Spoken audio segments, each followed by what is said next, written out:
L'étude de ce soir a pour titre « La colère de Dieu ». C'est tiré du livre Apocalypse, chapitre 15. Depuis 1844, nous sommes dans la période de jugement. Jésus est en ce moment même dans le lieu très saint, en train de purifier le sanctuaire. Le Saint-Esprit est en train de marquer son peuple du sceau de Dieu, qui est le sabbat de l'Éternel. De son côté, Satan est en train de graduellement rassembler son peuple pour faire la guerre contre ceux qui gardent les commandements de Dieu et qui ont le témoignage de Jésus. À la fin du temps de grâce, la papauté et ses partisans subiront la colère de Dieu sans mélange de miséricorde et de bonté. Ce soir, nous allons analyser en quoi consiste la colère de Dieu. Apocalypse chapitre 8, verset 1. Quand il ouvrit le 7e sceau, il y eut dans le ciel un silence d'environ une demi-heure. Dans une étude précédente, nous avons vu que lors de l'ouverture du 7e sceau, il y aurait un silence dans le ciel. Pourquoi ce silence? Matthieu 25, verset 31. Lorsque le Fils de l'homme viendra dans sa gloire, avec tous les anges, il s'assiera sur le trône de sa gloire.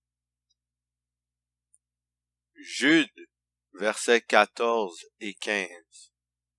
Voici, le Seigneur est venu avec ses saintes myriades pour exercer un jugement contre tous et pour faire rendre compte à tous les impies parmi eux de tous les actes d'impiété qu'ils ont commis et de toutes les paroles injurieuses qu'ont proférées contre lui des pécheurs impies.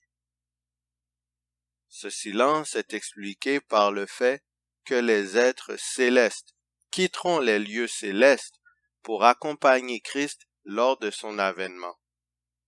Jésus quittera son trône pour aller sur terre.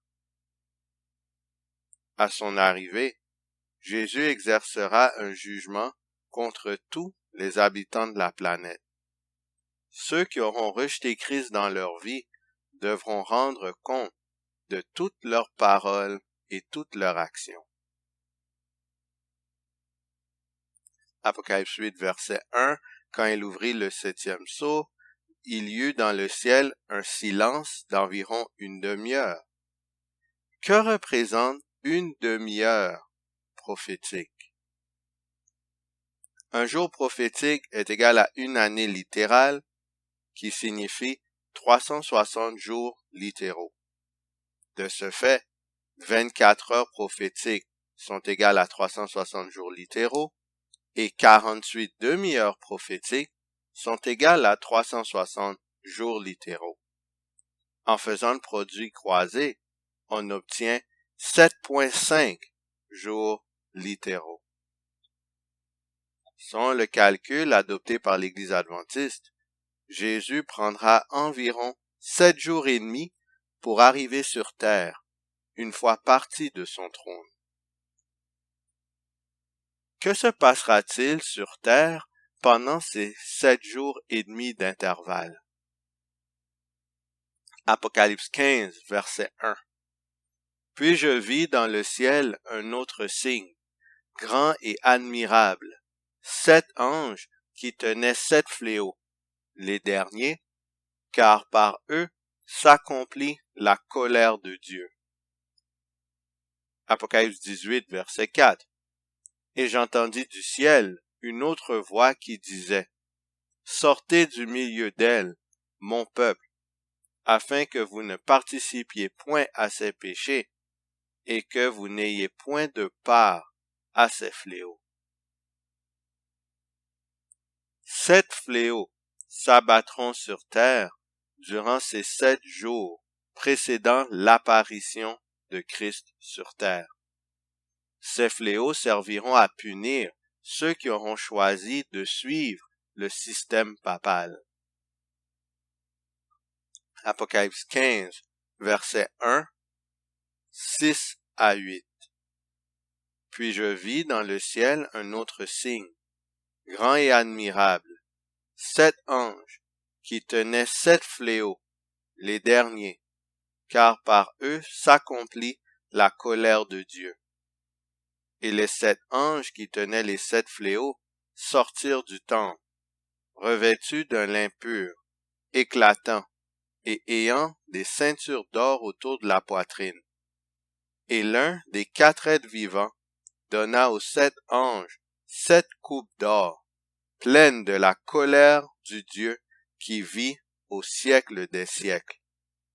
Et le temple fut rempli de fumée, à cause de la gloire de Dieu et de sa puissance, et personne ne pouvait entrer dans le temple jusqu'à ce que les 7 fléaux des 7 anges fussent accomplis.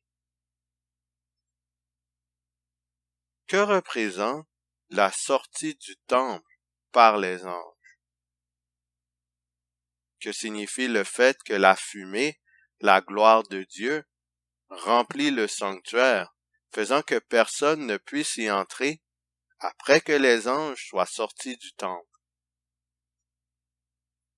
Exode chapitre 40, versets 33 à 35. Il dressa le parvis autour du tabernacle et de l'autel, et il mit le rideau à la porte du parvis. Ce fut ainsi que Moïse acheva l'ouvrage. Alors la nuée couvrit la tente d'assignation, et la gloire de l'Éternel remplit le tabernacle. Moïse ne pouvait pas entrer dans la tente d'assignation, parce que la nuée restait dessus, et que la gloire de l'Éternel remplissait le tabernacle.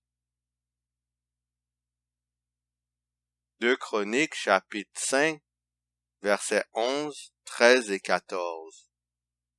Au moment où les sacrificateurs sortirent du lieu saint, car tous les sacrificateurs présents s'étaient sanctifiés sans observer l'ordre des classes, et lorsque ceux qui sonnaient des trompettes et ceux qui chantaient, s'unissant d'un même accord pour célébrer et pour louer l'Éternel, firent retentir les trompettes, les cymbales et les autres instruments, et célébrèrent l'Éternel par ses paroles, car il est bon, car sa miséricorde durera toujours.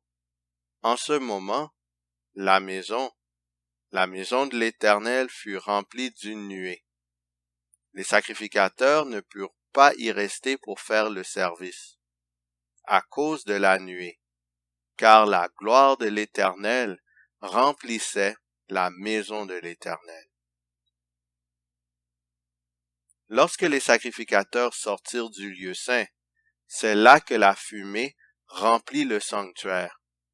Il était à ce moment impossible d'officier dans le sanctuaire. La fumée avait produit le même effet lorsque le sanctuaire fut dressé. Or, vu que les sacrificateurs exerçaient un sacerdoce d'intercession en faveur du peuple, le fait qu'ils ne sont plus en mesure de faire ce travail indique que la période d'intercession est terminée.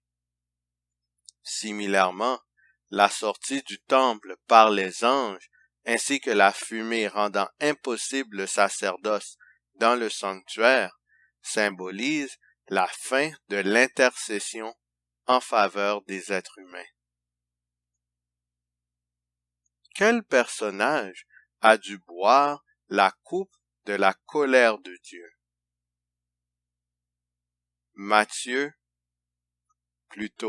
Marc, chapitre 14, les versets 32 à 36. Ils allèrent ensuite dans un lieu appelé Gethsémani, et Jésus dit à ses disciples, « Asseyez-vous ici, pendant que je prierai. » Il prit avec lui Pierre, Jacques et Jean, et il commença à éprouver de la frayeur et des angoisses. Il leur dit, « Mon âme est triste jusqu'à la mort. restez ici et veillez. Puis, ayant fait quelques pas en avant, il se jeta contre terre et pria que, s'il était possible, cette heure s'éloignât de lui. Il disait, « Abba, Père, toutes choses te sont possibles, éloigne de moi cette coupe. Toutefois, non pas ce que je veux, mais ce que tu veux. » Luc chapitre 22, les versets 41 à 44. Puis il s'éloigna d'eux à la distance d'environ un jet de pierre, et, s'étant mis à genoux, il pria, disant, « Père, si tu voulais éloigner de moi cette coupe, toutefois, que ma volonté ne se fasse pas, mais la tienne. » Alors un ange lui apparut du ciel pour le fortifier. Étant en agonie, il priait plus instamment, et sa sueur devint comme des grumeaux de sang qui tombaient à terre. Jésus, qui est Dieu, avait peur de la coupe de la colère de Dieu. Des impies devront faire face à cette coupe. Imaginez l'angoisse que la colère de Dieu, les 7 derniers fléaux, va faire ressentir aux infidèles. Contrairement à Jésus, aucun ange ne les fortifiera. Pratiquement tous les fléaux sont similaires aux plaies qui ont frappé l'Égypte au temps de Moïse. De ce fait, on peut faire un lien ou un parallèle entre les plaies qui ont frappé l'Égypte et les fléaux qui frapperont les impies après la fermeture du temps de grâce. Dans la prochaine étude, nous regarderons les fléaux qui s'abattront sur les impies après la fin du temps de grâce. Nous verrons aussi l'attitude que prendront les méchants lorsque les plaies se dérouleront. Seront-ils aussi obstinés que Pharaon? D'ici là, qui allons-nous choisir? Est-ce qu'on choisit le camp de l'agneau de Dieu et on attend la délivrance de Jésus? Ou est-ce qu'on choisit le camp du serpent et on subit la colère de Dieu, les fléaux? Choisissons l'agneau dès maintenant, afin que nous puissions proclamer son message et nous attacher à lui et être prêts à l'acclamer lorsqu'il viendra nous délivrer. Que le Seigneur vous garde.